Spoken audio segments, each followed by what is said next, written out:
This episode of We Are Libertarians is brought to you by Audible.com. Enjoy one free audiobook courtesy of We Are Libertarians. Choose from more than 100,000 audiobook titles, including works by Ron Paul, Walter Block, Murray Rothbard, and the Cato Institute. Audible.com also has audio of radio and TV programs and audio versions of magazines and newspapers. You can get the Audible app on any mobile device or download the audio to your computer. Go to audibletrial.com/WAL or head to WeareLibertarians.com and find the link to get one free month of Audible today. Welcome to We Are Libertarians for this week, a triumphant return for us. And joining us, as always to my right, is the ever-faithful, the always-on-time Greg Lenz. And most hated, you forgot that. Oh, yes, most hated. We'll get to you in a minute. To your right is a bearded chap by the name of Dan Peffers. How are y'all doing? Dan, how are you doing? I'm doing fine. I see that you went as one of the Duck Dynasty guys for Halloween today. Oh. Hey, Bern. And to my left is his bearded brother. Little brother? Yes. Younger? All right, Chris Peffers. Yeah, 2 years younger. I know. I'm so mature and like put together. It's it's hard to believe I'm younger than Daniel, but a shorter beard than Daniel. Yes, I tamed it. I'm disappointed. Weekend. Why did you tame your beard? It was getting too much control of my life. Like, sometimes you just got to show something like that who's boss. It was getting uppity. It was hurting the moneymaker. Right. Now, tell the Face truth, wasn't you making did what that. the mouth needs. You did that for a parking space. What? No, because I told Mom I was going to get a haircut. I did it on Monday for a parking space. My mom's She giving me required a money to do selfie stuff. for that. Well, I didn't send it to her, and I still have the parking space. So. Is your mom a beard hater? Something like that. She maybe. likes us to look well-groomed, which is counter I to really beard did it. culture. Mission accomplished. I really did it because I'm trying to get a job substitute teaching, and I looked like a weirdo mountain man. Oh, Have you ever seen a substitute teacher before? I have, but I'm hoping to be above the pack. Tell them you're a libertarian. They'll do it every time. No, here's my plan. I'm going to go in and I'm going to be like, I'm smart enough to answer questions, but I'm too lazy to change anything the teacher said. And they'll be like, yeah, that's a sub. I'm going to rip off that strategy. Hi, guys. My name's Chris Peffers. I'll be your teacher today. You can call me Mr. Peffers. I'm just going to play Game Boy. I'm really hoping we're watching a movie in class today.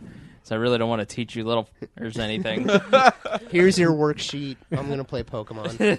Yeah, I couldn't give a damn if you did the worksheet or not. If you use your phone, just be quiet about it. Well, if you can't tell from the first roughly 2 minutes of the show, we have nothing to talk about this week. Oh, we got plenty to talk about. Russell Brand. Russell Brand, we've got Obama, but let's start with Greg Lenz. Greg. This sounds like a story I should hear. Well, yeah. Greg has become the most hated member of We Are Libertarians. It's a matter of time. That happens about everything at the hand of the Pink Warrior, Maya Axton. At the end of the last show, as anyone listening knows, it was a little traumatic for those of us here at We Are Libertarians. It was quite the fight. I did hear that. Yeah, what did you think of it? Oh, I thought Maya had some good points. I think she was a little emotional about it, but honestly, as far as just straight point for point, I'm sorry, Greg, I got to go with Maya. Oh. And that was the general consensus of all those who wrote in, and thank you to everyone who writes in. So for the audience, I would like to ask you, Greg, why are you such a dick? I apparently touched on a raw nerve. Right. I didn't realize I was hitting so close to home, because I didn't mean to. I was not talking about it from a personal perspective. You should have seen this coming, though. We're libertarians. A lot of us were bullied in high school. Yeah, I guess. Is there anybody other than you in this room who wasn't bullied? You weren't bullied in high school. Oh, I was. I wasn't bullied. Maybe not. Look at, I'm so adorable. That's true. Yeah, I wasn't bullied at all. So, do you believe that homeschooling is bad? No, I never thought it was bad. Yeah, there seemed to be a lot of people who thought that you were saying that public school is awesome and any form of homeschooling is terrible. Public schooling, the education's atrocious. Right. Greg, I just got to ask, why do you hate liberty? Right. Why do you hate my freedom? Why are you a pansy statist? Why am I a pansy statist? Well, I got to say, after the last episode and then as things have gone on, if it's pure voluntarism at the hands of anarchists or a small state, I will jump into Obamacare with open arms. Why? No, Oh, you're going to base that off of one confrontational I'm not. anarchist. No, it had nothing- I am being facetious. It had nothing to do with Maya. Have you ever It met was- an anarchist that isn't confrontational? It wasn't, it wasn't Maya. It was everybody after that, right? I mean, it was the comments and the tweets. Oh, and all really? Yeah. Oh my! Yeah, Oh, wow. I am public enemy number one in Right. the libertarian sphere. Oh man, I am sorry to hear that Well, because so- these people have no time or nothing to do and nothing but free time. Let's you be know? careful. We resemble that remark. This is a podcast of Keyword Sounds resemble. like Daniel is trying to take a prize. Oh, man. You got some competition, Mark. Yeah. So what were some of the emails like, Greg? Tell Greg that he's a wrong moron. One guy wrote in and was like, started using quotes from I think like Ella Fitzgerald or Maya Rudolph or somebody. I don't even know. Ella Fitzgerald One or of those the women lady who that was wrote on words. SNL. Yeah, no, I'm sorry, Maya Angelou. Yeah. I'm sorry, I think it was Maya Angelou. And I mean, God, I had no idea that what I said was offensive. I just thought it was common knowledge that yes, it's forced, it's coerced, it's government schooling, it's mandated, and it's bad. The product you get's bad, but you also are forced to learn to survive in that environment, especially if you're an outlier. I don't think that's necessarily bad. I gotta Personally. say, I disagree with that. I think that the school system we have sets up. That, by the way, was the exact opposite of the way Maya put it.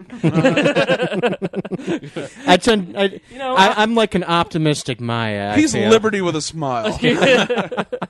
I gotta disagree with you because I think that the current school system we have is a very artificial way of socializing people.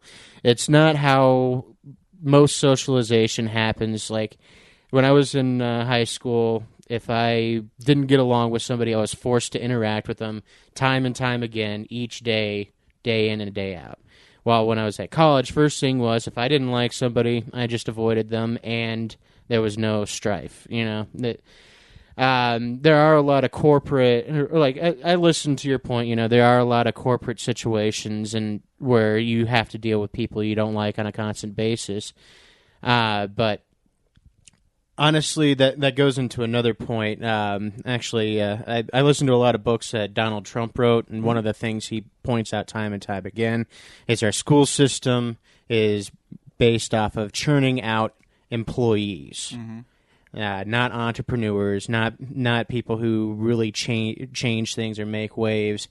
And quite frankly, I think if you are more successful in a homeschool environment, you should stick with a homeschool environment and find other ways to socialize. And as a lot of people pointed out, there are plenty of opportunities for socialization through the homeschooling movement. I mean, I have a lot of friends who are homeschooled, and my cousin was homeschooled, and she would go to, they had groups. They would go to, it was basically a classroom full of other kids for a certain subject. So there wasn't a school, there wasn't the bureaucracy. There's also unschooling, which I think is a really cool concept. Now, what is unschooling? Unschooling is a child setting their own path towards education under the tutelage of their parents. So it's a lot like, it basically is homeschooling, but it is almost like a homeschooling version of Montessori. trade.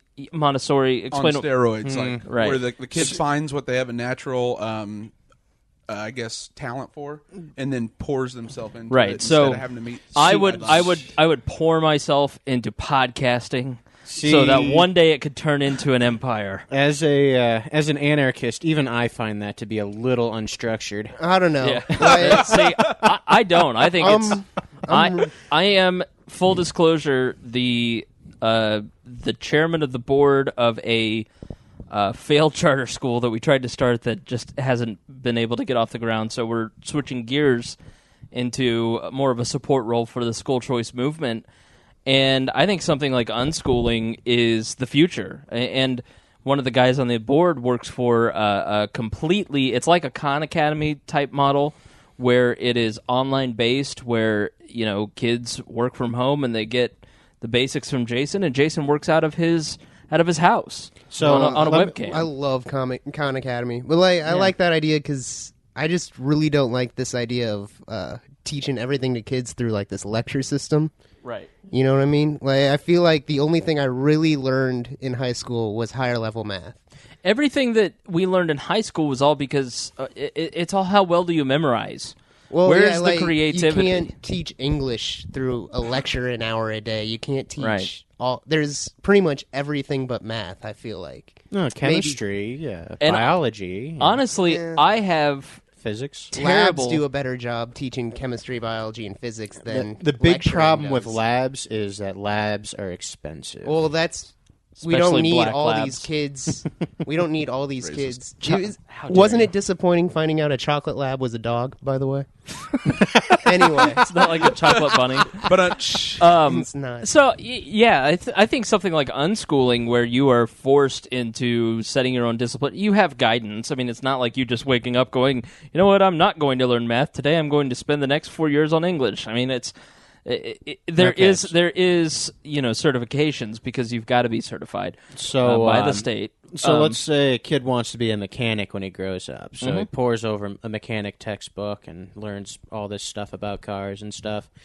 Is this kid going to go through a chemistry course or a math course under this system? Well, there would be math courses, yeah, absolutely. Like here in Indiana, if you look at the Indiana Constitution, which we don't follow. Right. Public schools in Article 8 are mandated by the Indiana Constitution. So whether you like public education or not, under the Indiana Constitution, it exists because of Robert Owen and the Owenites. And New Harmony. And New Harmony, Indiana was one of the first socialist communes. Indiana has a long, sordid history with socialism. And so if you look at Article 8, it's the common school fund where every tax money goes into this common school and then it's equally distributed amongst all the schools. So in Indiana, a form of public school would always have to exist legally because could you imagine any circumstance where they'd take that out of the Indiana Constitution? Yeah, what would children do without terrible school? Yeah. But I think the concept of compulsory education, where you are forcing every child to go to school, is absolutely asinine.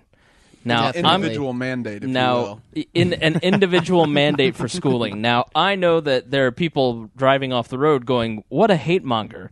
Doesn't he want young children to learn?" No, And he hates urban youth. That's right. But part of the problem that we found as you've made education compulsory is that when you take the kid who doesn't want to be there, that one kid who doesn't want to be there, who doesn't want to learn, who wants to distract the rest of the class, drags down the other 25 or 35 kids if you're in central Indianapolis and IPS. It drags down the concentration of the rest of those kids, and they learn less. They do worse. And by forcing that one person to go to school, you hurt the education of everybody else. The reason they do it is because for every body the school has in it, the more money they get under the Indiana under the Indiana education funding model. So it probably is not that different in your state if you're not in Indiana. But that's one fix that I'd make to education. Is just don't make everybody go to school. And secondly, stop pretending that every kid has to go to college. College is getting more worthless by the day too. Well, as Unless someone it's like a hard science. You might not want to listen to me because I've dropped out There's twice. a lot of but- BS in hard sciences too. No, I just mean like you get raise your access hand to if you're those a college big dropout in this room. institutions. What? Well, you were Say that talking again. about- college dropout. Yeah. All right, You were 3 for talking 4. about Khan Academy earlier, and that's it's taking these like chemistry classes, and I wouldn't show up to class all day. Just the day before the class, I'd watch all the Khan Academy videos, and I learned more doing that than I ever did just. You better sitting in hope that her class. mom doesn't listen to this episode. It's already gone. Like that's in the She past. knows. Whatever. She knows. Even He's- if she finds out, that's a fight I'll fight. He already has a I'm not- beard. She's greatly Yeah. disappointed. there's a difference between her suspecting and having No, recorded I'm getting evidence to a on point in my iTunes. life where I'm stopping caring about what she suspects versus what she knows. Like, Thank God you're going She to be can- a teacher. How old are you? substitute teacher, 24. so- 24. Yeah. It's about time you stop caring what your Yeah, mom I'm thinks. being all angsty and teenager, part 2. You're hitting middle age. Don't give a shit Well, what I your wasn't. mom says. I never really went through a rebellious phase in high school, so 20s that's are kind the of what new I'm trying to teens, do. apparently. Yeah, It's true. Yeah, exactly. The quarter life crisis. Jesus. Yeah. I didn't really become a man until 31. Yeah. You're 30? Yeah. Yeah. Thank you, good. Greg. Thank you. It's good. That was like teetering on the rim, and I was hoping somebody would jump Yeah. up and tip it in. No, it's better that he brought it up. Yeah. It wouldn't have been as funny if you did. Yeah. Well, that's what I specialize in, being funny. Okay, so we all agree. Raise your hand if you think public education sucks. All right, so 4 for 4. I think the main point of my argument was missed, though, is like Maya looked at it from her perspective. Right. And so did I. Like, I have definitely, because I went to public school and was forced to, even though at the time, I just assumed that was what everyone did, wasn't really aware of alternatives like unschooling. I have found benefit, like being forced into those social situations, like, has served me well, I guess, in my career. Right. You're talking about your personal, Yeah. Point of view versus somebody else's, which, it wasn't good for Maya. It was a terrible. Oh, it was a experience. horrible thing. And I'm not I'm fine with go to homeschool, go to public school, go to private school, do it. Don't go to school. I don't care. Yeah, go Makes no outside and difference eat to me. dirt. Go outside and eat dirt. Yeah, is that's that, well. is that what you're going to teach the kids when you're a substitute teacher? Yeah. It's called horticulture. Right. That's what they do at Purdue. No, that was Yeah. a study I read about. It was on a comedy site, so it used the phrase "eat dirt," but it was a legitimate study about those Baby Einstein videos. Yeah. And it was something like kids who just went outside and ate dirt learned like 10 times as many words a day than kids who sat and watched Baby Einstein. What? Yeah, just because that lecture format, if you're not prepared to like retain information, it's just going to go all through you, and you're going to get overstimulated too fast. But if you're just outside playing, you're just learning. Like, kids will learn naturally. We don't even need like. It has to be intrinsic to really. Yeah, I really believe. Like, there's that old story about Aristotle, a wealthy Greek father brings his son, and the son's like, "I want to learn under you," and so he takes him out into the ocean and holds him underwater until he's about to drown, and then finally lets him up, and he goes, "Don't come back until you want education as much as you wanted that breath." Wow. That's what it has to be. So that is school that is how Greg Lenz would run a school, huh? No wonder why you're pro bully. I'm a tough love libertarian. A tough love libertarian. Yeah. We give him the chance to give a mea culpa, and he holds children's heads underwater. He gives a proverbial swirly, disguised in Aristotelian Proverbial. It's more literal than I know. proverbial. wisdom. Yeah, I think that I think we need seawater is worse than clean toilet water. Well, depends on what sea you're in. Clean-ish toilet water. Right. Clean-ish. So I think city water. I think we need to apply a little spontaneous order. I think it's a lot of like what you're saying there. Spontaneous order by far is probably my favorite. By far it's my favorite concept of libertarianism.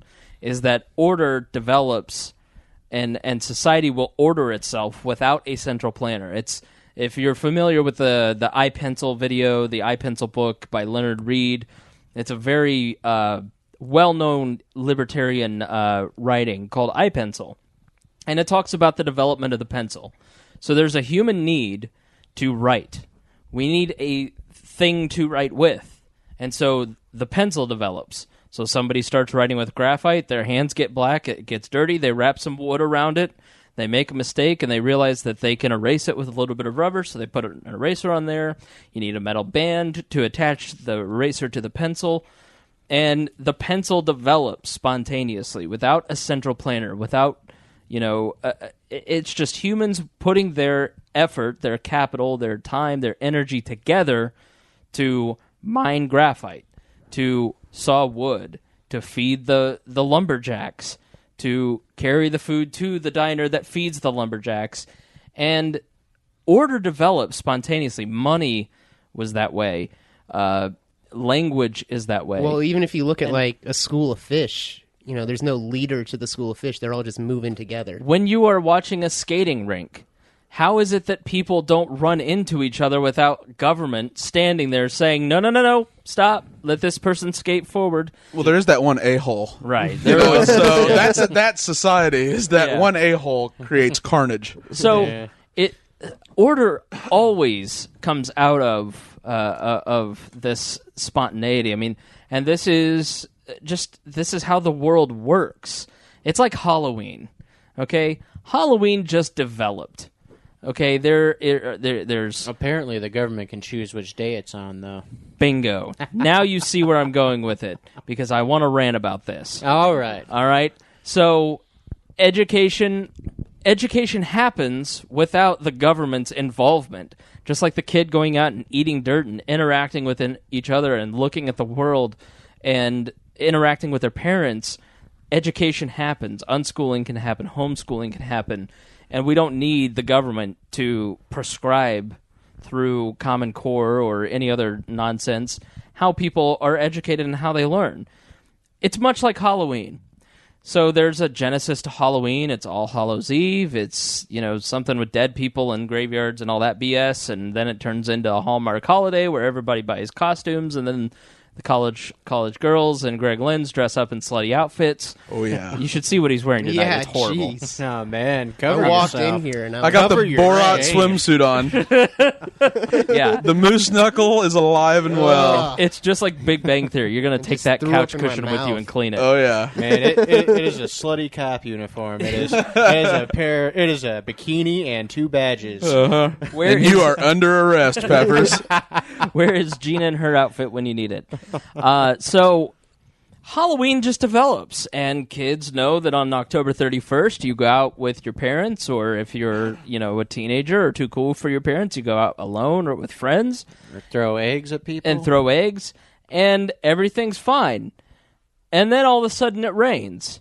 And the government thinks it's in charge of Halloween. It's currently raining outside. It's Halloween night when we're recording this.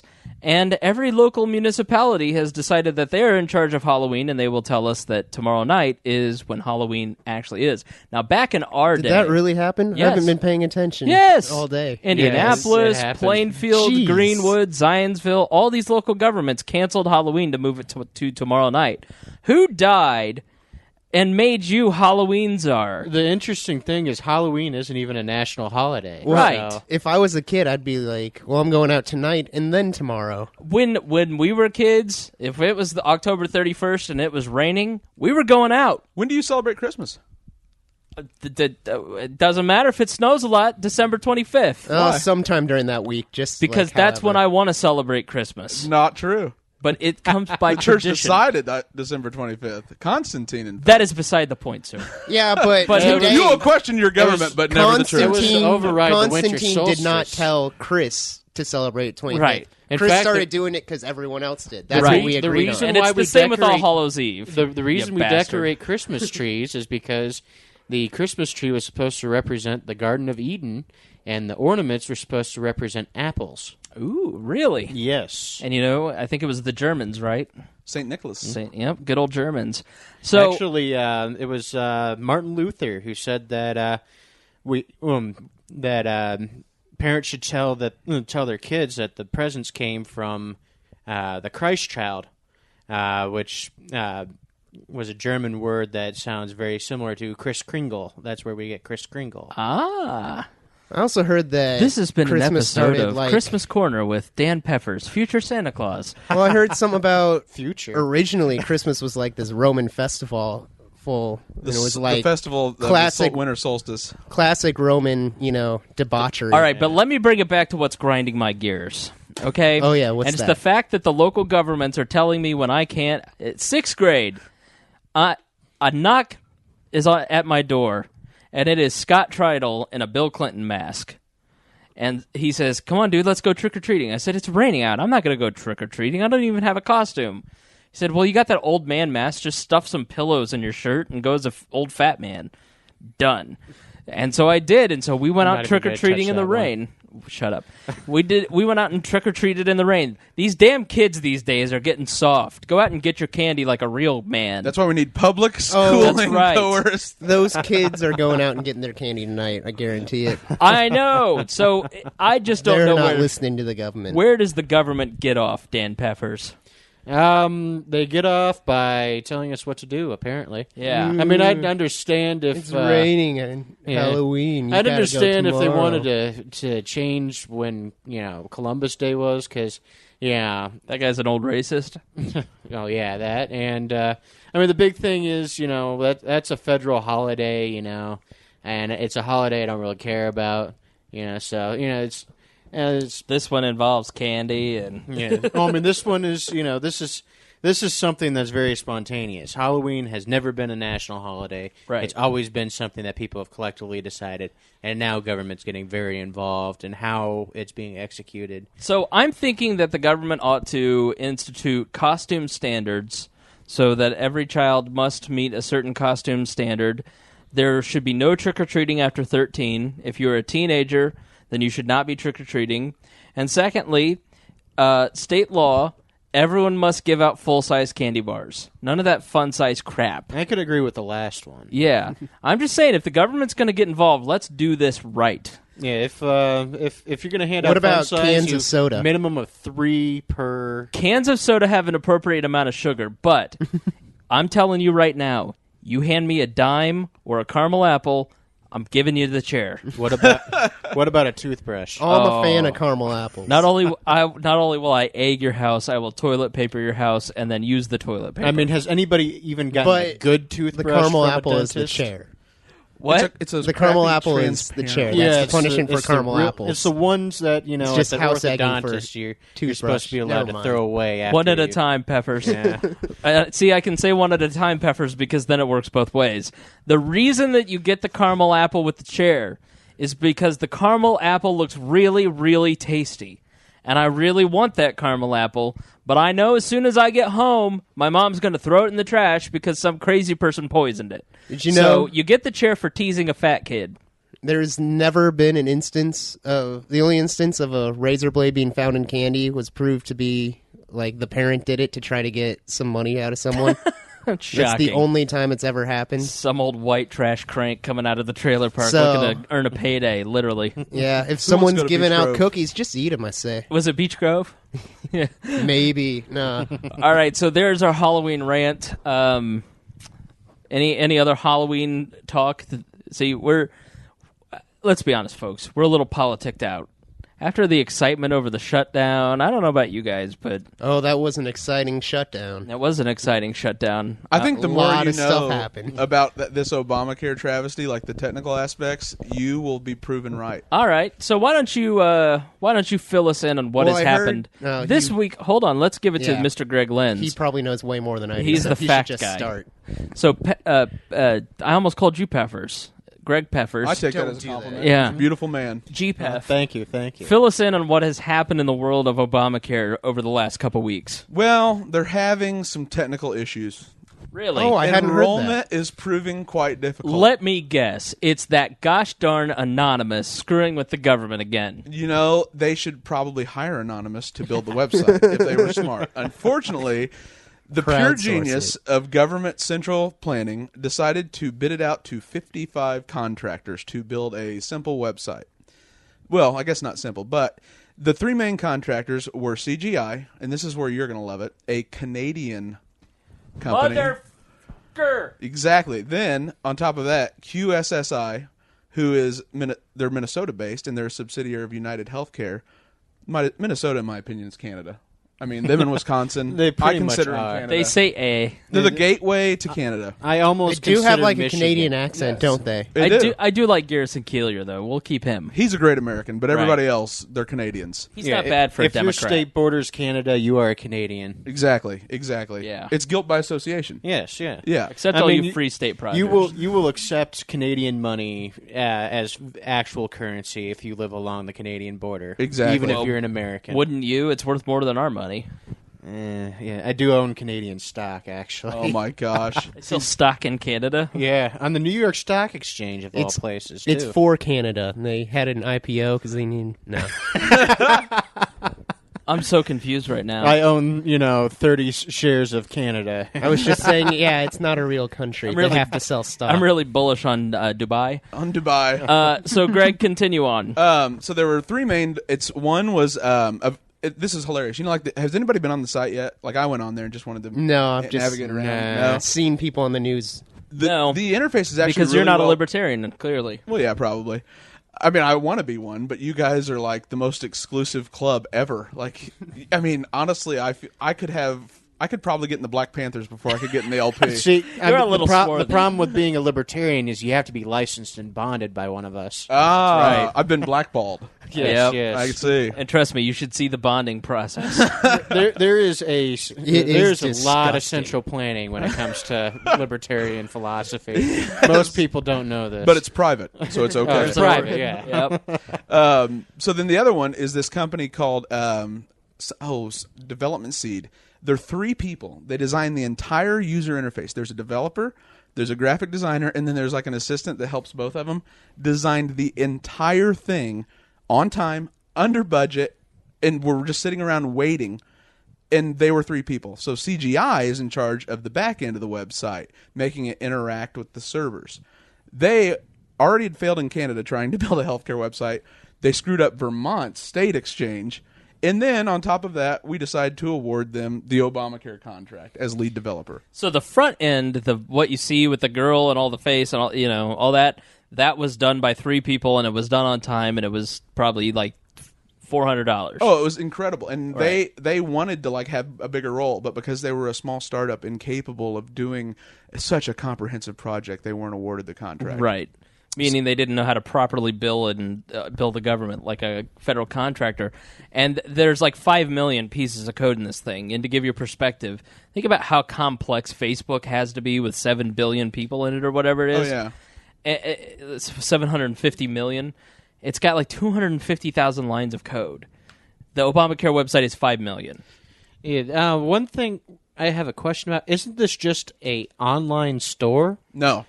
It's much more than that. Like, unfortunately, it has to communicate with every single insurance provider in the exchange.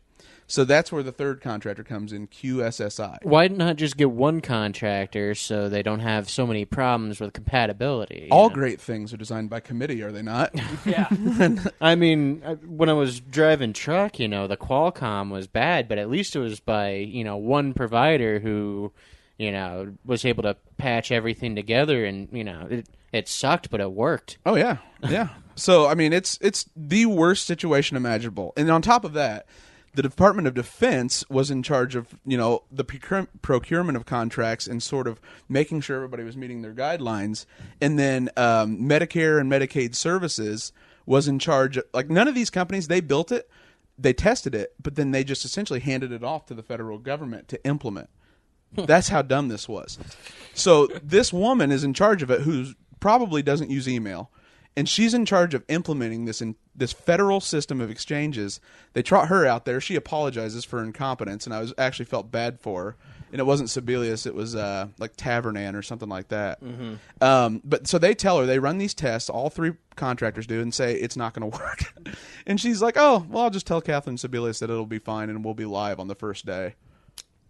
Okay, really? Oh yeah, Because that doesn't sound like a good plan at all. And then it gets even better. The CGI hired a vice president that was in the Black Alumni of Princeton Club and went to Christmas with Michelle Obama 7 months before he was hired.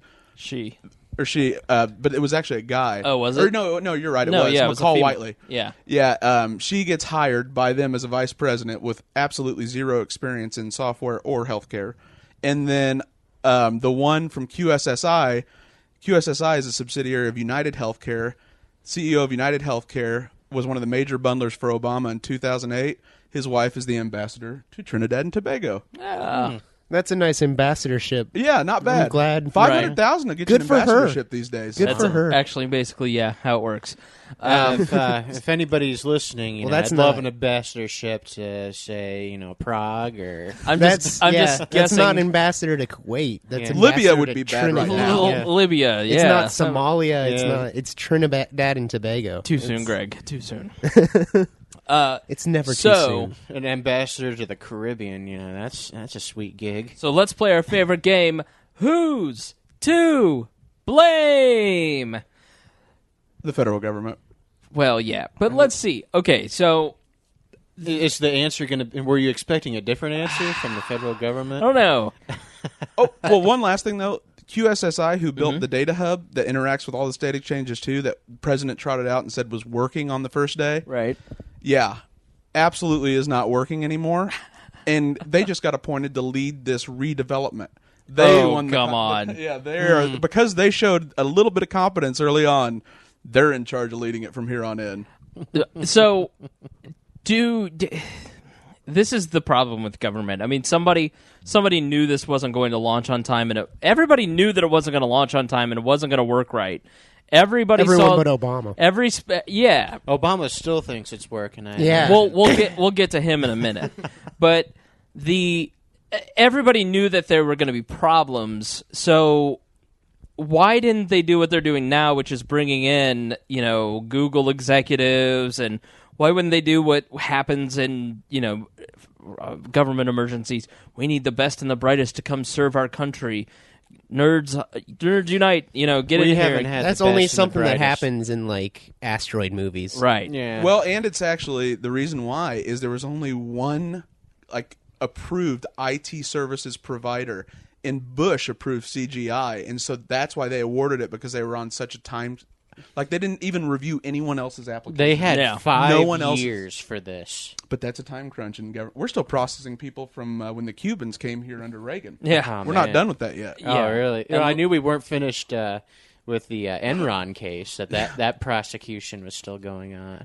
Do you think that Kathleen Sebelius, the Health and Human Secretary, do you think she's fairly or unfairly going to be fired? Because she's going to get fired. I mean, it's the death watch is counting down. My main concern is, one incompetent government employee being fired is not going to change anything. And on top of that, it's the whole system that yielded this result. If we had somebody better in place, we would have a similar situation. I'd argue that there was nobody who had her position that could have fixed this problem, because the system is so screwed up. Even the president couldn't have saved this, because it's the nature of bureaucracy. It goes to well-connected contractors. It goes to contractors who know the billing system. It doesn't go to the lean and nimble startups. They only call in the Google executives to come and unwind it after it's a public embarrassment, instead of 3 months before it's going to go live. I mean, this is the problem with government. And secondly, people don't fess up and say that there's going to be a problem to get real about the problem, to fix the problem, because of political embarrassment. And that's the problem with running everything through the government. It just does not work. It's not even about whether you think the government is moral or immoral. It's immoral, by the way, for the record. Yes, but from a practical perspective, there isn't even a Democrat alive who can argue that the government functions well when they're put in charge of really basically anything, but especially these kind of projects. Oh, even Jon Stewart's making fun of this. And it's just amazing to me how surprised everybody is. It's like, if only there were a group of people out there who was saying that, maybe it's not a good idea to, quote-unquote, fine-tune nearly 20% of the economy with a bill that nobody's read and rush everything through. I mean, if only there were people out there who saw that this would be a failure and a bad idea years ago. The silent majority. Right, but unfortunately, there's no one out there speaking against Obamacare. And they picked a guy that is so highly competent, Steve Chin, to oversee this whole thing. He started 2 healthcare IT service companies, built them into billion-dollar enterprises. The guy is as legit as it gets. He understands the industry, the ins and outs. He couldn't even manage this turd. Right. Because no one can. Government doesn't work. Please, if you are a liberal and you are somehow listening this far, 36, 38 minutes into the show, make a valid argument that government actually works, because you can't. The experiment has failed. Let's try it our way. If you say that government's the employer of last resort, that's the only way it's succeeded. Right. All right. So have we sufficiently beat up on government? Now let's beat up on Obama. Finally, the media at large is starting to say what we've said on this program for months now. The president is checked out. He doesn't seem to really enjoy his job. He's completely detached, or he's just a big fat liar. Because there is no way that Kathleen Sebelius can say with a straight face that the president didn't know that there were health care exchange issues. There is no way that Keith Alexander or anyone in the security apparatus or James Clapper can say with a straight face that the president didn't know that we were spying on our allies. There's just no way that all of these things that people say, oh, well, the president didn't know. Like, that isn't a good argument. You're the president of the United States. You should know. Are you not a leader? Or the opposite is true. You're just lying to our faces. Like, I don't understand why they consistently say, well, the president didn't know anything until weeks after. It's like, then he doesn't read the newspapers, and he's uninformed, and he's a bad president. So, yeah, I think he's trying to change himself to just a administrative necessity, right? So, rather than somebody who's actually involved in any of this. Well, you don't see him a lot anymore either. Like, I feel like he used to be always on TV, and he was like celebrity status. Now he's just kind of like hiding in a corner. You know with how his quickly graying hair. Yeah, he looks really old. So, he reminds me of like a band teacher who's got gray hair by 30, and I think like, just yelling at kids all day. I think the biggest secret of the NSA is that they have a portrait of Obama in there somewhere of him getting younger. What? Oh, you haven't heard that expression before? Just like, I forget what story it is, but Benjamin Button. No, it's just like there's a story of a guy who has a portrait of himself in an attic where he's getting older in the portrait. Dorian Gray. Dorian Gray. Yeah, it's a reverse Dorian Gray. The portrait ages for him. Yeah, that's the story. I'm thinking he's aging, and there's a portrait of him somewhere getting younger. It's a cool story. The portrait bro. switched it on him. Yeah, it's a clever portrait. Yeah. Yeah, if I was a portrait, I'd try to angle for. Yeah, it's like one of those Harry Potter portraits. Yeah. This is like the Peffers show today. Yeah. Just let you two go. It's like Reddit for your ears. It's like Reddit for your ears. Oh, this is way more worthless a conversation than what Reddit will give you.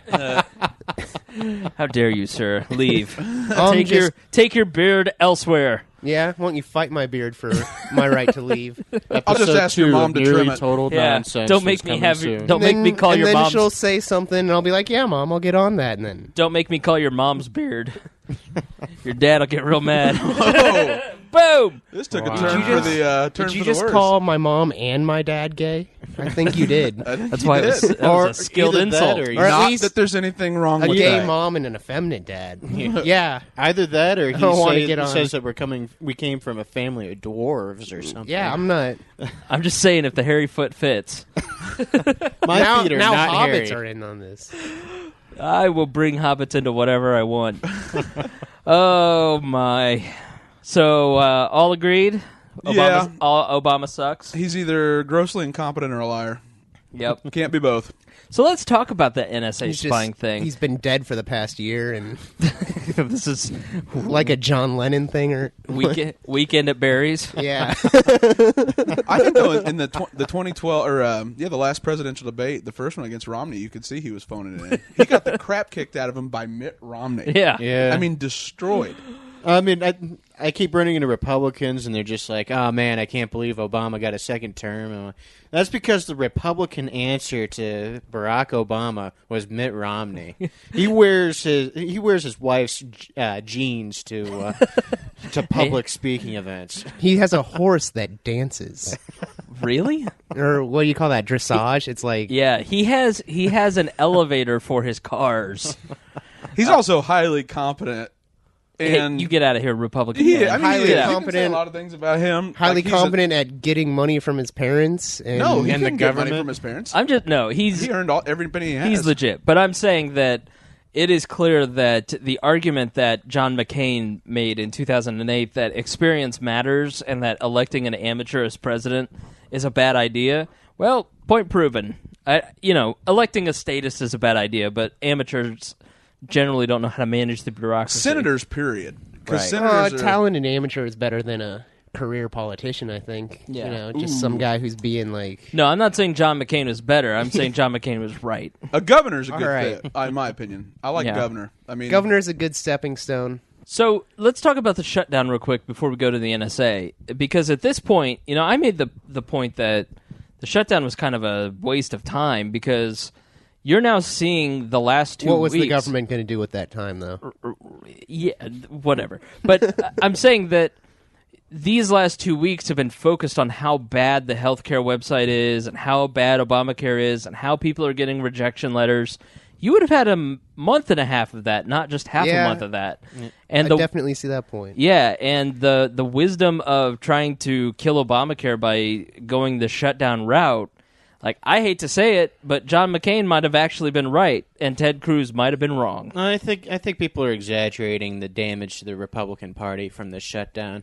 Honestly, I think the Republican Party is going to rake it in on 2014 because Obamacare is going to turn out to be a huge failure, and the Republicans have the opportunity to change the narrative too. We tried desperately to stop this, and the Democrats were phoning it in and couldn't even get it to work. Yeah, but couldn't you have made that argument by letting the news cycle be dominated by the president's failure instead of the press beating up on you? No, I mean, why give them really any have opportunity? to see how bad this is going to But go. they would have seen it earlier if the Republicans had just pushed it through. It's like maybe the Republicans aren't super damaged by it, but they definitely lost a huge opportunity at least. Right. They could have really capitalized on this. Yeah. I think, How? Like, just let it happen sooner. Now, they would have had a month and a half of being like, oh, remember how much Obamacare sucked? No one would have anything to yell at the Republicans. I think that they need the whole one last push to try to stop it so that they could say I with a disagree. straight face. If sometimes you just need to get out of people's way. Like, Let people hang themselves. I like working with people. I like managing people. And you know what? When you have a difficult person, somebody who's difficult to work with, and you want to get rid of that person, sometimes the best course of action is not to be proactive about it. It's just to sit back and let them do what they're going to do to discredit themselves so everybody else sees that this person needs to be let go. Because they've been complaining about Obamacare this whole time. It's not right. like people could say, well, where were you earlier? Right. They were going to be proven right. And instead of letting the exchanges fall flat and not work and die on the vine, I don't think and that's... how many people signed up the first week in Connecticut? One person. It was weeks, and it was like 2 people in Connecticut and Delaware and Wyoming and all these other places. That would have been leading the news that one person signed up in Delaware or Connecticut or whatever these states were. Do you remember the TARP bailouts when enough people called in that that TARP was actually voted down the first time? Mm-hmm. And then a year later, Chris Matthews and a bunch of other pundits were like, where was the Tea Party when these TARP bailouts are going through in the first place? I was like, they called it, or these people were calling in to get it defeated. I think one of the things is we need a good record that the Republicans actually did take a stand. You're saying the government shut down, and now nobody can say that the Republicans weren't there saying that this is a bad thing. There needs to be a visible opposition at all times that is clearly speaking out against certain things, even if it, you have to look like you're standing on principle. Lest we forget. Well, the And thing it's the is, law of the land. they spent a lot of time being negatively portrayed in the news cycle, and I don't think I think people can make but like that. it would have been easier to forget if it wasn't there. I'm saying it doesn't seem like anything positive came out of this. Like you could always point back to stuff they were saying about Obamacare, Like, why the government shutdown needed. You know, happen. the near I don't shutdown, really the sequester came out of the last. Yeah, we've been debt-ceiling doing fight. stupid stuff like this all year. You got to remember that the government shutdown had other good purposes. Like it showed how the system, or like the government says they're doing all this good, but then now they have to make the argument that if they're shut down for even a single day, everything's undone, which means it's an ineffectual system to begin with.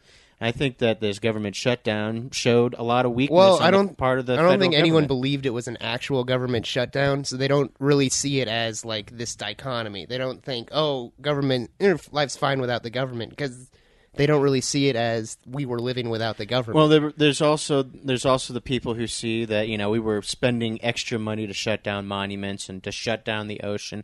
I think the government spent a lot of time tipping their hand during. But the what is going to be more effective long term? What are people going to remember 2 years from now? It's not going to be the monuments. That's going to be quickly forgotten. It's going to be the absolute forgotten, I think. catastrophic failure of Bush-Iraq proportions of the president's really his only signature policy. But that's a little bit of an overstatement. They're going to fix this. how Medicare Part D started off the exact same way, and now it is wildly... A Republican passed it. A small, compassionate conservative passed Medicare Part D. It was a colossal failure. Now it is wildly popular. Benefits don't get pulled back. It just doesn't happen. I know that's part of the problem, and what you have to do is you have to starve this thing. You have to starve Obamacare, and it will fold in on itself. And what is going to starve it quicker? Is it that Republicans don't like it? Well, that doesn't really motivate people to not join it. That sort of makes people on the fringes, our family members who are not political, go, I don't care if the Republicans don't like it. I want free health care.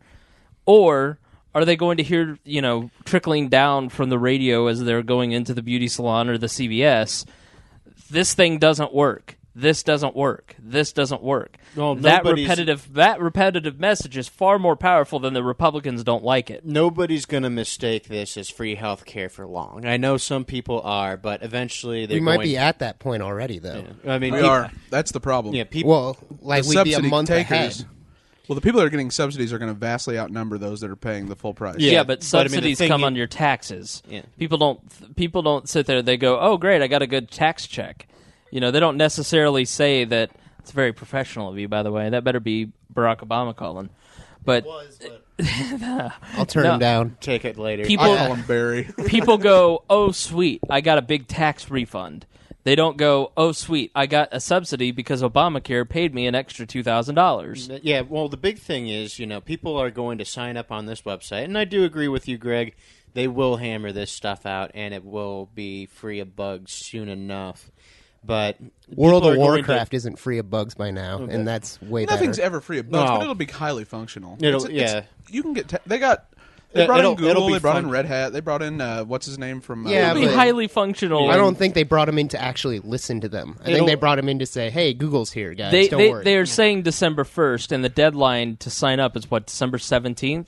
It'll be a year from now before this is really up and running. And in But- the meantime, the president's going to have to delay the individual mandate because even the dastardly telephone company, when their service isn't working, they don't make you pay.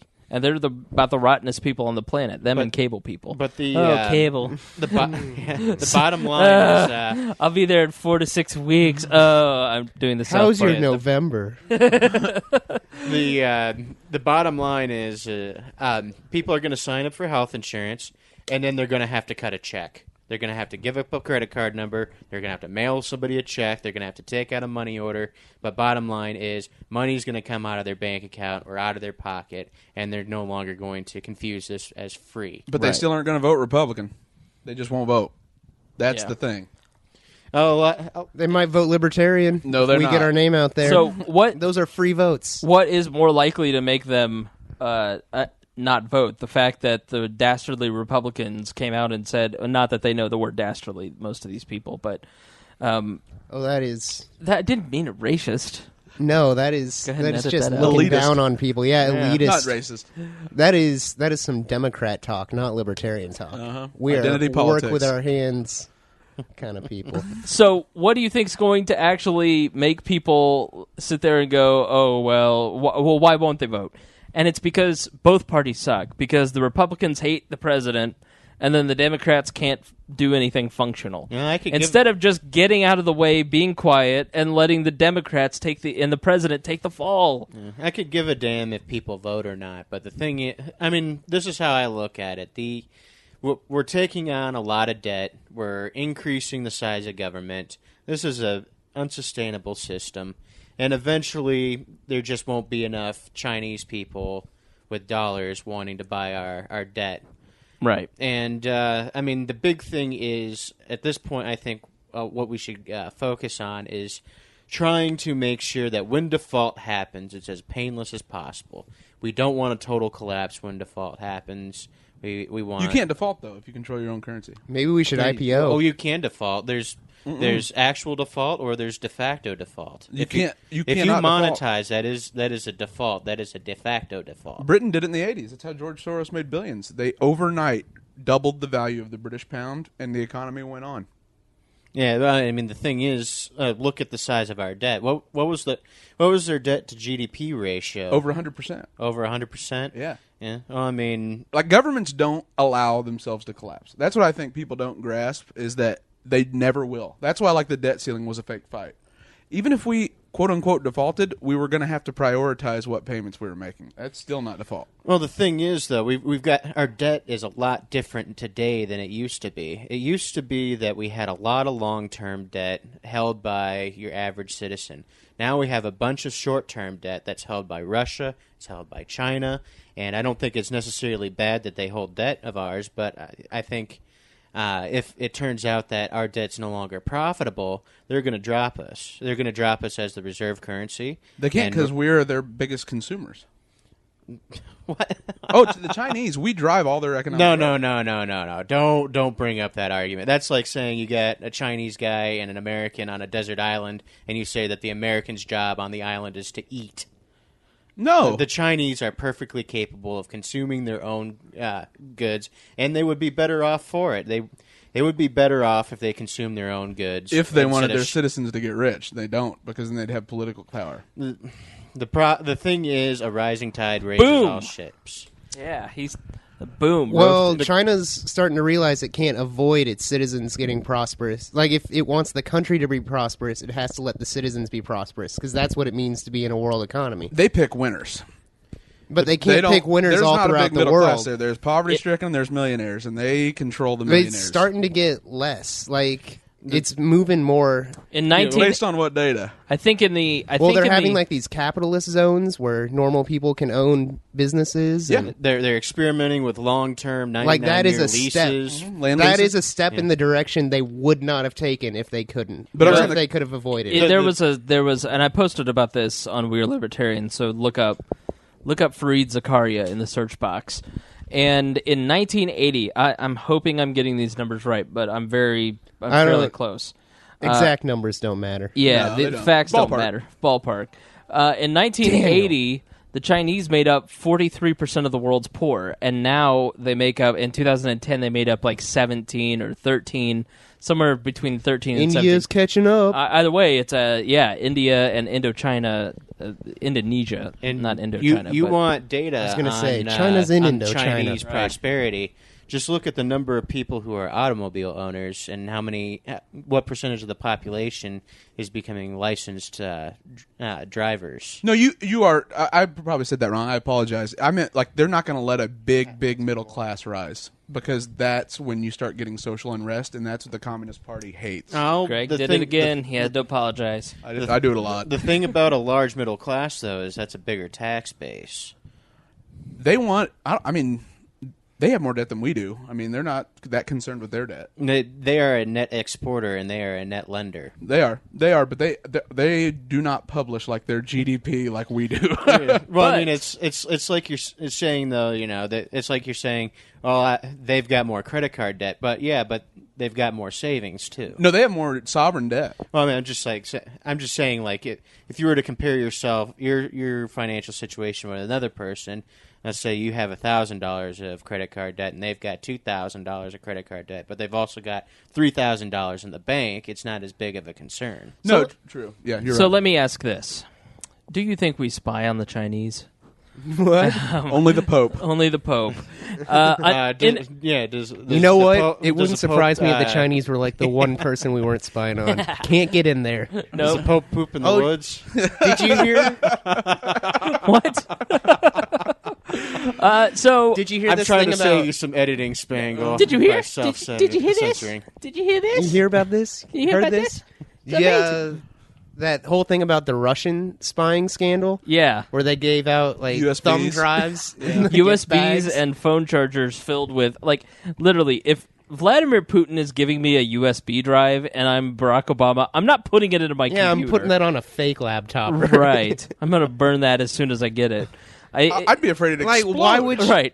I mean, Yeah, even it might have if I polonium didn't in it. think Yeah. there was anything nefarious about it, I'd be like, "Why are you giving out thumb drives, Putin? Just chuck it." Like, Right. What Who is needs this, another thumb 2003? drive? We're talking about a country where everybody has a dash cam because Yeah. they're suspicious Like, of each seriously, it in 2003, 10 years ago, you see these thumb drives, 128 megabytes. You're like, damn, They cost $50 back then. man, it's like $100 But then for, you can email it to yourself now, and and you're like, wow, I really need to get one of those. Now you're like, a thumb drive. What do I need this for? You like Get get this them out at of the here. gas station and they're like in whistles. Yeah, You know, like they're they have to sell them with like Yeah. produce or Yeah. something. I saw it's like a band, like one of those Lance Armstrong bands with a USB port. It's You like can I don't get one in a bag of tricks these days. I don't even need this anymore.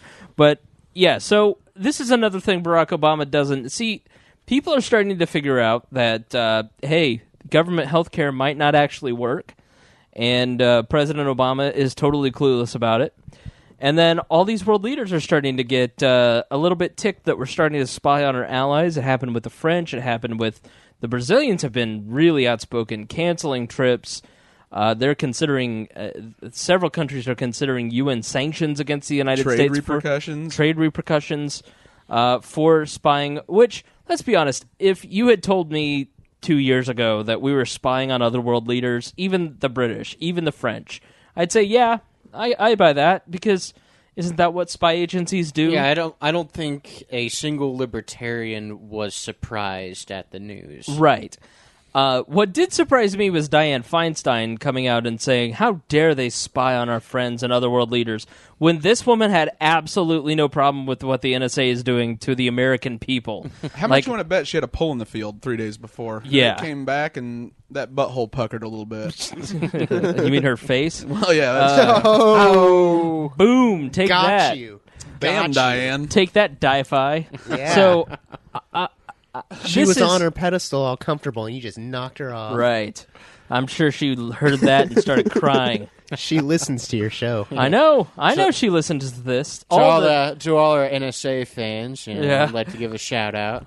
Yeah. Quit your job, you We're soulless so bastard. important. So, do you think that the tide is starting to turn on the NSA spying? Do you think that, Alexander has been out like crazy, giving speeches, going to forums, like he has been a shadowy figure. The head of the NSA has been a shadowy figure, and now he's starting to come out and do all these press conferences. He's doing a little PR, he's doing damage control. And do you think that we're starting to see some momentum, so we might actually get real change?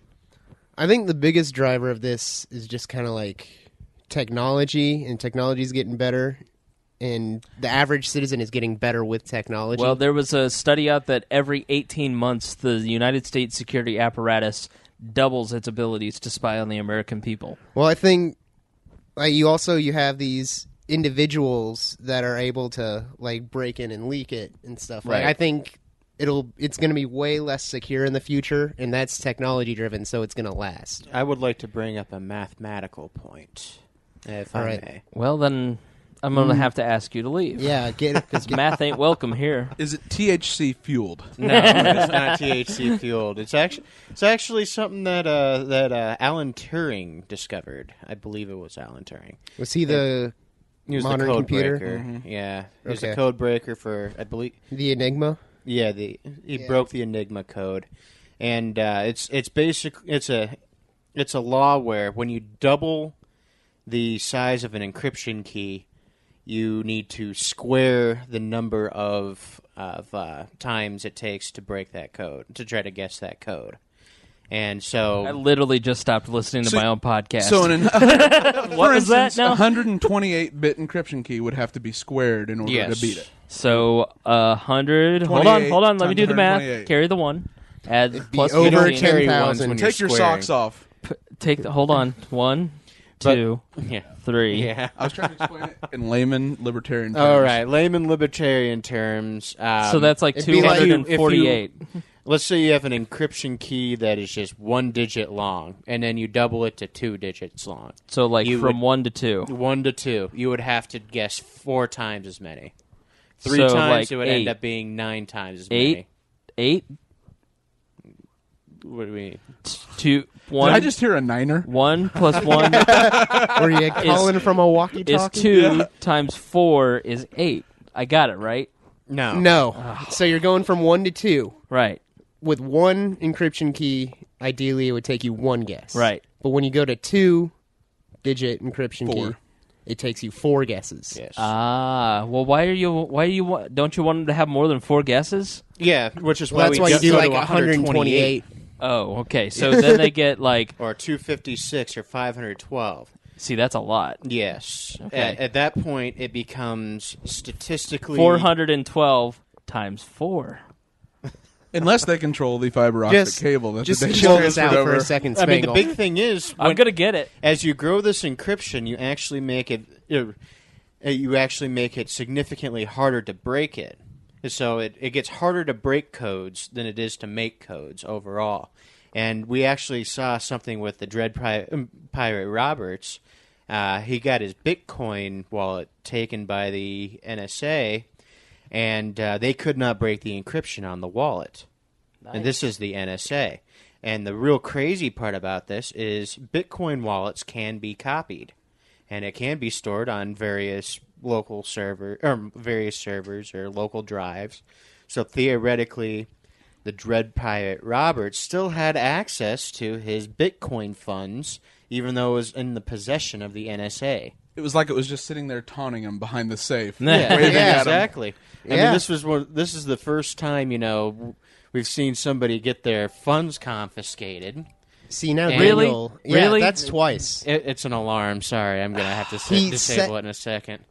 But I didn't give you a lot of trouble, Christopher, when it happened to you. No, I'm just throwing you under the bus. Yeah, you really Here. are. That's Yeah. But what anyway, we're libertarians will do. normally the And little brothers, you little dick. yeah.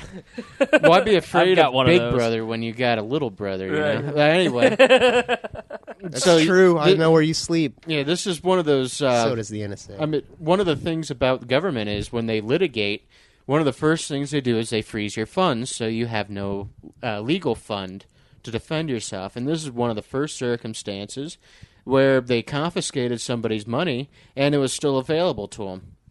That's pretty awesome. Assuming they could get to a computer.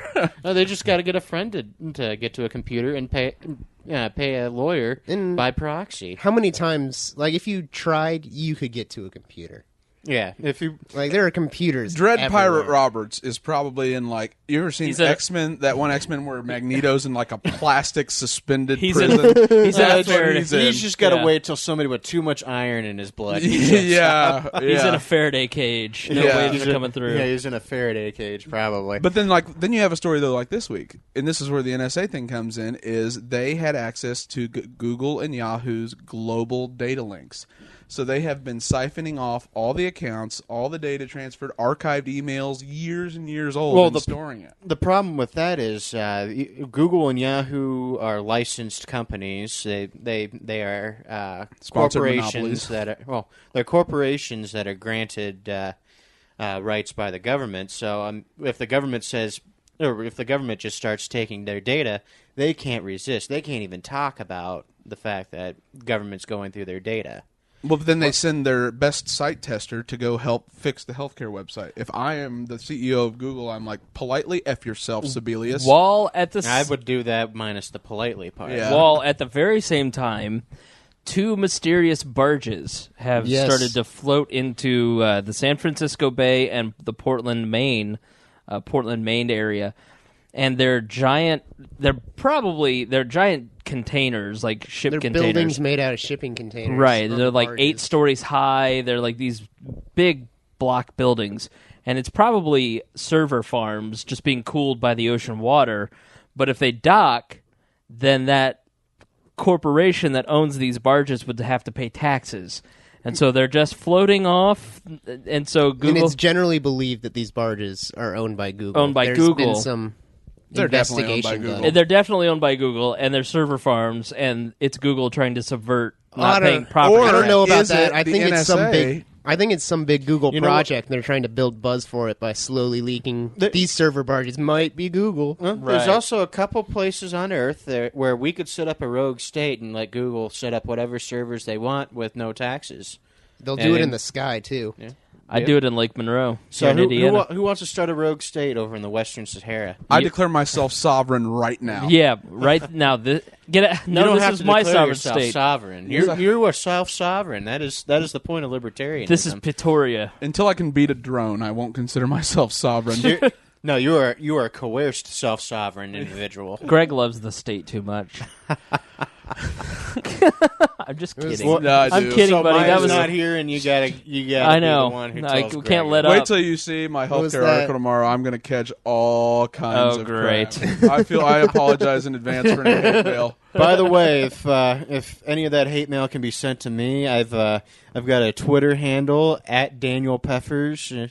Wow, it's really you're just gonna go ahead and promote yourself. Yeah, right there. Oh All yeah. right, I fine. mean, I'm a libertarian, Yeah. so I am a shameless self-promotion. self-promoter. Didn't even Can't wait. believe to it's the not catching libertarian on faster. tenants. Didn't even wait until the end of the show, which brings us to the end of the show. I don't know. Do you guys have much more you want to talk about? What should we talk about? Snowden getting a job in Russia? He got a job in Russia. There, the people know. That farcical article where he said he hacked into the healthcare website and Oh. offered to fix it for immunity, and It fooled me. I didn't even Listen, know. ladies and gentlemen, the Daily Current, Currant, is a knockoff of the Onion, only it's not satirical because their headlines are so believable that at least once a day I see someone sharing their article and then going, oops, this isn't... They got me before. Uh-huh. The Daily Current isn't real, so... It's phenomenal. It is. It's like... That's I a think I good name for a shared an fake article- newspaper. The Daily Current. Right. It's just Yeah, I think This is I what's shared an going on. article of theirs that ended up being true. Nah. Because, I think it was... I think it was because I found out that about it because Creighton said, "Are you sure that that's a real one?" No, it's on other websites, Yeah. I just No, said- the Daily Current, like, their whole thing is how many people can we embarrass? They're basically trolling you. When you post to social media, they're sitting there going, I can't believe this got I love 700 people. trolls. Yeah, they're basically just internet I trolls. absolutely love the fact that trolls exist because people are learning some very valuable lessons on the internet. Did you just kick my cat? he did. I kicked your box. You know, and I Wow. heard him whisper a bunch of obscenities before he did it too, and It's only because it's female. Oh, why do you hate Mittens? Come here, Mittens. Because Mittens is a cat. Come here. well, I would like to point out that Chris Spangle has a book on his shelf simply titled "Fiction," That's right. and that intrigues me. It is a nonfiction book. No, I think it's a collection of fiction of short fictional stories. Yeah, So, well, someone really broke the bank naming that is like, It's an old IUPUI textbook, my friend. yeah, It's the only thing left of my college education. It's like how Penn Jillette's naming his new movie Director's Cut, so it's impossible to search for it on Google. Why would you do that? Well, it's actually real interesting how he has it set up. The movie is going to have a director's cut voiceover, but the director is supposed to be this creepy stalker guy who's stalking all the actors, and it's actually kind of a novel idea. It's where the director's commentary is actually interacting with the real movie. That's pretty cool. Yeah, the last movie I saw that he did was The Aristocrats. Oh, yeah. I've wanted to watch that. It's too filthy to mention here. Yeah. Oh, Gilbert Godfrey. Oh man! And then well, that Penn had and Bob Teller get Saget in it killed. too. There's Penn and Teller get killed, and I got to say that movie does not disappoint. What movie? And Penn and Teller get killed. That's the name of the movie? That is Yes. the name of the movie. It's a good movie. It's kind of campy. You can tell that Penn Jillette's not really that great of an actor, Right. but I mean, he's funny, so it's all worth it. Greg, did you take your beer into the bathroom? I did. I finished it.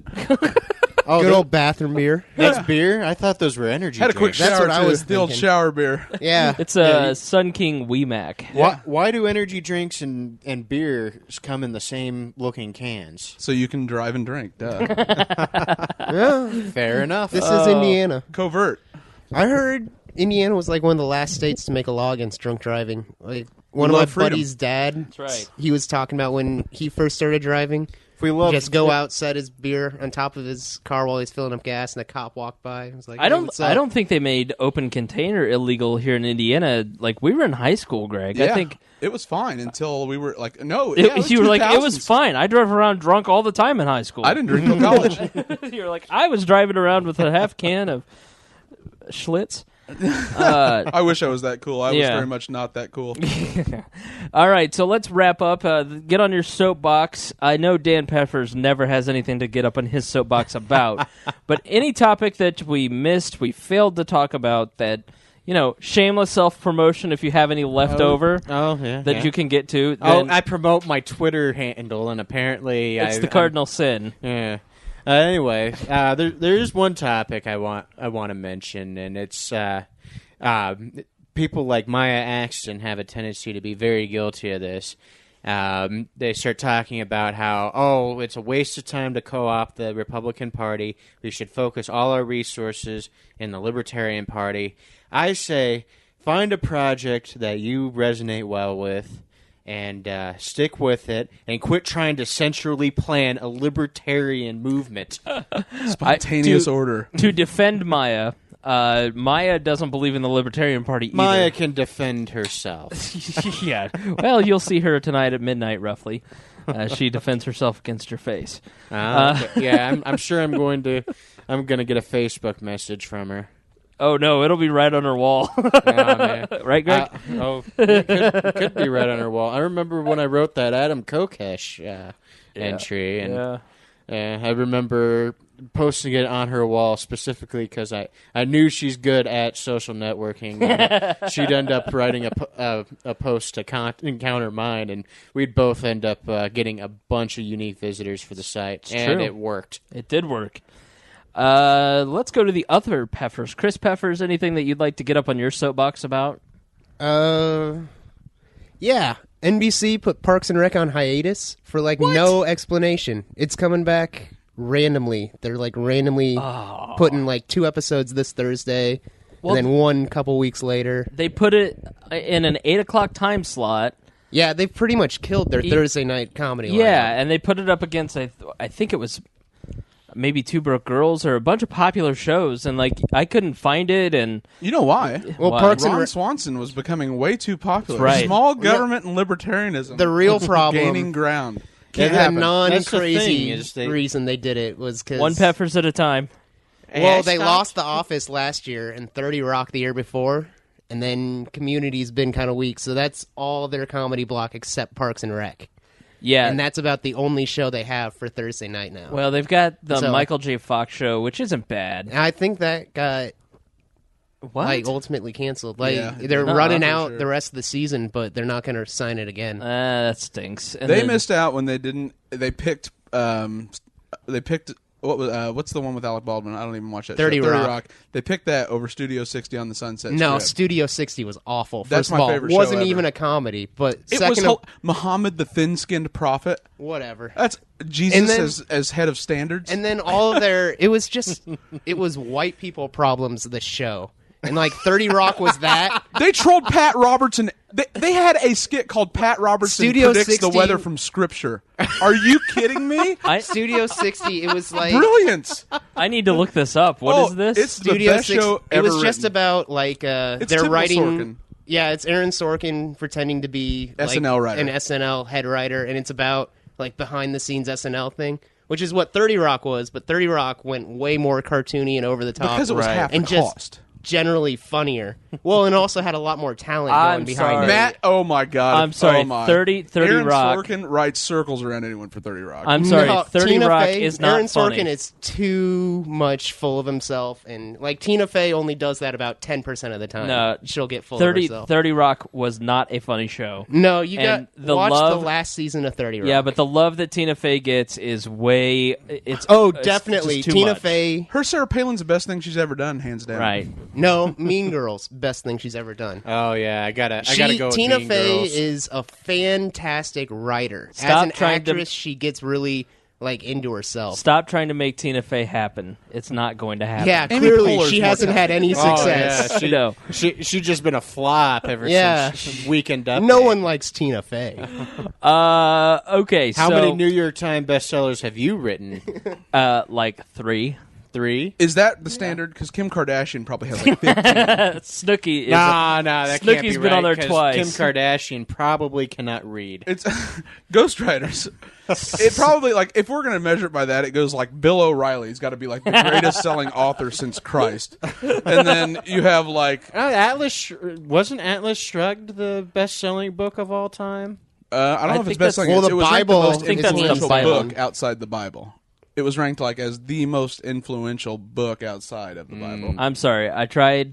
Ayn Rand, Horrible writer. can't do it. Themes are great. Her writing's terrible. The problem, that book is like It was 40-50% exposition. It was written, And that's the it problem. was written like a fan fiction. I think it's just Yeah. it's just like there's these scenes like, oh yeah, Hank Reardon is so interested in Dagny Taggart, but I'm just this innocent girl who's heiress, Yeah, everyone was in love with Dagny Taggart, Yeah. too. That was the weird thing. Like, she was just plowing through all those And then male you have leads, Ellis and Wyatt, they were all who's like, just oh, like- that's cool. Yeah. You got Ellis Wyatt friend zoned the entire time, and It was pretty important though, because during that was written in like '54. I mean, how often was a female character in a best-selling novel able to have sex with multiple men and not be a slut? That is pretty progressive, but Yeah, but I a mean, rape scene in The reading it Fountainhead. today, it just seems like just this fantasy she had, like, just... Yeah, you could totally tell she's living vicariously Yeah. through Dagny Taggart, and It's you've got just- all these barons of industry who are into her. I love the scene, where Burt Cooper in Mad Men is totally into Ayn Rand. He's always trying to get Don Draper to read it. Yeah, if you want to finish Atlas Shrugged, my best advice for getting it done is go on audible.com. Use the We Are Libertarians code.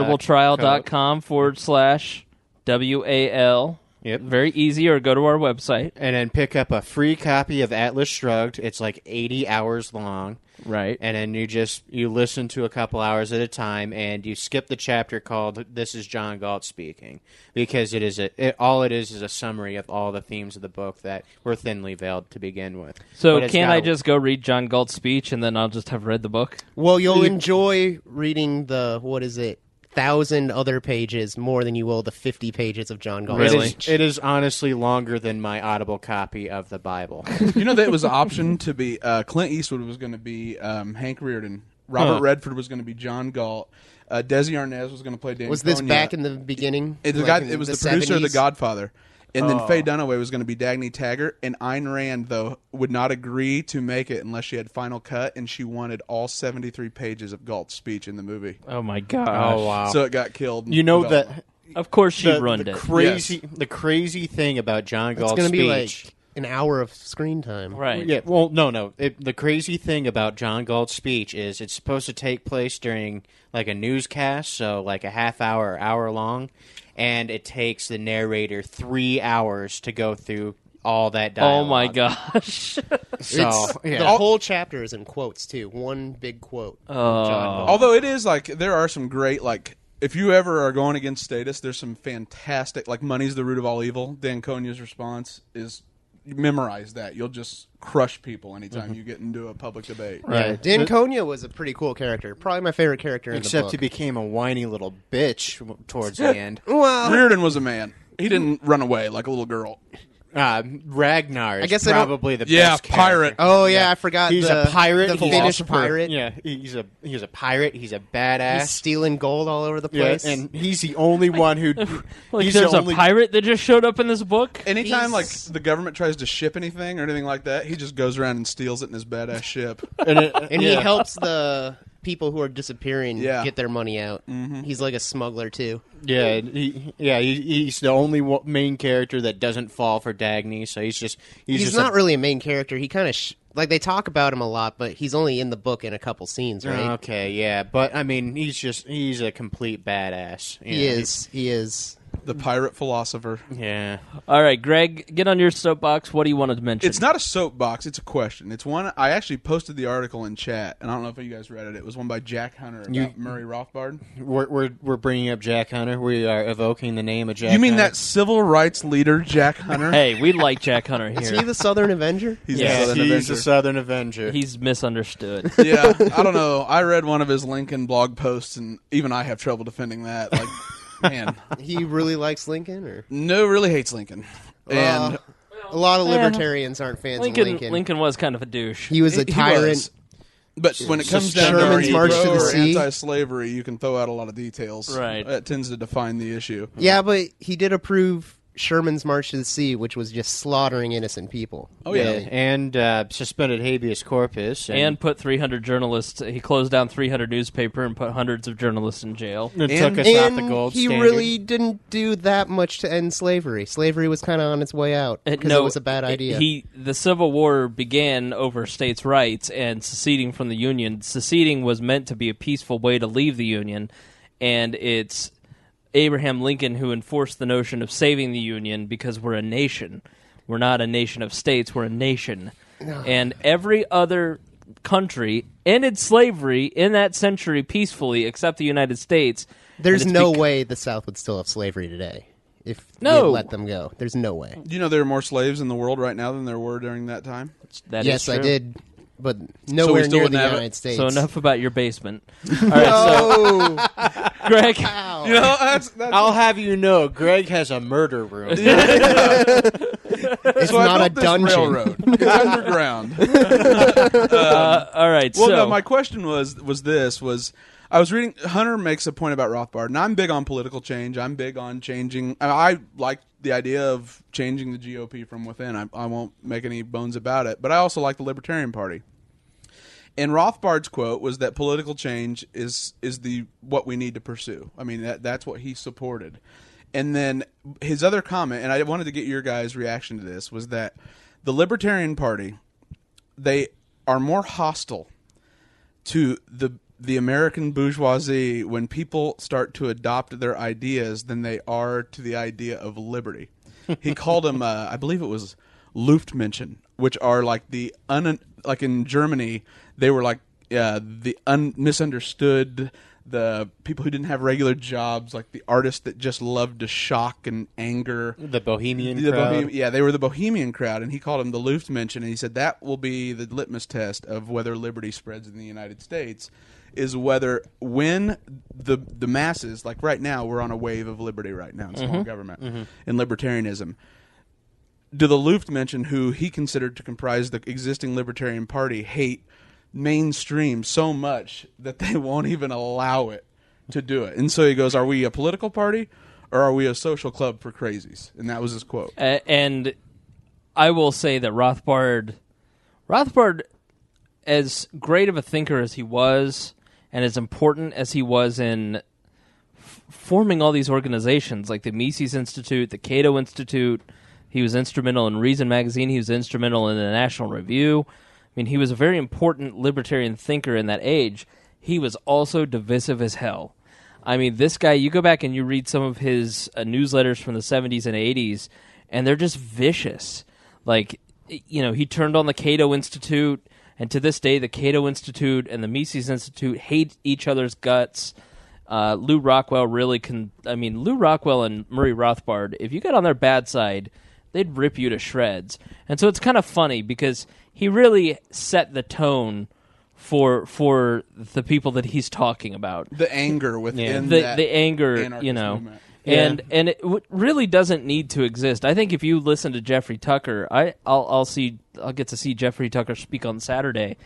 Like, here's a guy who is excited about a positive world of liberty. He's just exuberant, and you want to live in that guy's world. And you know, if I'm sorry, but you do us a disservice when you go out and say, "Well, Rand Paul's not a libertarian." Well, Maya. No, I'm not talking about Maya. Don't make it a Maya issue. It's not a my issue. It's a movement issue. Oh, yeah. Yeah. You know, first of all, you need to figure out what libertarian means and realize that doesn't mean libertarian to everybody else in the world. Your definition doesn't have to be the right definition, and your bludgeoning of other people who don't agree with you doesn't make you more right or more righteous. Just because you're in the Republican Party and you're a libertarian, it doesn't make you better than a Libertarian Party member. I'm sorry, all you people who are supporting Ken Cuccinelli, it doesn't make you more superior than those who are supporting Sarvis. It doesn't give you the right to sit there and make the false wasted vote argument. Guess what? If you're voting for Sarvis, if you're voting for Ken Cuccinelli, if you're both libertarians, cool. Let's just all support each other's efforts. I'm not an activist. I like to do podcasting. I'm a marketing-minded person. I'm not going to take the time to go out and wave signs. That's not me. Does that make me any less of a libertarian than the person who does this other type of activism? No. Yes. Shut up. As an activist, I'm just joking. I just get so sick and tired of everybody judging everybody else's libertarianness. Maybe, what if libertarian wasn't a thing you are? What if people just hold libertarian ideas and some have more than others? Yeah. I mean, why are we all trying to force each other like, I am a libertarian, you are a libertarian? There is kind of that cultish thing to it, and it gets a little bit exhausting after a while. And, Rand Paul is an ally. If he's not a libertarian, you don't need to point it out every time we post a picture on our Facebook page. He's an ally of libertarians. Like, they're less hard on Appreciate Ron that. Wyden when he comes out in support against the Patriot Act than they are on Rand Paul. Yeah. He's way more libertarian. Well, I'm actually pretty optimistic on this issue. I find that as this movement picks up steam, I get more and more optimistic. The big problem is there's a lot of old guard libertarians. And a lot of them are bitter. A lot of them are very purist. And, quite frankly, if they're going to continue with this movement, they're going to need to adjust. But because there are way too many new libertarians coming in here who are not cynical, who are seeing changes, are making changes happen. You see how big Young Americans for Liberty has picked up steam. Like, all these people, they're not necessarily pure, but they are very energetic. They are engaging in activism. They are growing the movement. And guess what? In 5 years, they're going to be the most libertarian people on the planet. Unless every time they open their mouth, someone who is on their side tells them what an asshole they are. Yeah, I started as a neocon. Now I'm an anarcho-capitalist. And that has given me an attitude of I feel everyone I meet, given enough time, it will eventually be an anarcho-capitalist because it is the logical conclusion of this philosophy. And the reason why I participate in this philosophy is I believe it's a superior one. Right. And so every person I meet's an anarcho-capitalist is how I feel. Yeah, because eventually you're going to get there. I mean, I feel I'm getting there. I mean, presentation aside, it is almost impossible to argue with Maya when you start to get into anarchy versus minarchy. I guess I really just can't argue with her. I mean, her philosophy is sound, her logic is sound. Yeah, the big thing about minarchy is you have to be able to explain the monopoly of force. Right. And that was what always stuck in my craw when I was a minarchist, and it eventually led to me being an anarchist. Right. All right, so I will give my final thing. On Saturday, you may not hear this in time, and you may not even live in the area, but just in case, this coming Saturday, I will be moderating a panel with Andy Horning, David Stockdale, Papa Roo, and If I Jeffrey may Tucker? Jeffrey Tucker will be speaking. The big headliner? I was getting there. If I wasn't getting interrupted, sorry. I'm trying to build people. Don't you know anything about show business? If I may interject. No? Okay. We've all been very well behaved with our language, so the only person stopping you from getting this uploaded by Saturday is you. That's right. This should be a very easy edit for you. I know. That's exactly right. I don't have Gina here cursing every 5 minutes. We're not really sure where Gina is. Or Maya threatening anybody. Never Nah, even met Gina. I don't think she's real. I don't edit Maya. Maya's too good to be true. How's that bruise? that's one way. So Jeffrey Tucker will be speaking, and that alone should be why you should go to IUPUI on Saturday. Go to our Facebook page and check out the details, the Facebook group there. Is that a Young Americans for Liberty event? Yep, Young Americans for Liberty. I actually suggested Jeffrey Tucker Midwest to, Liberty Summit to Reno.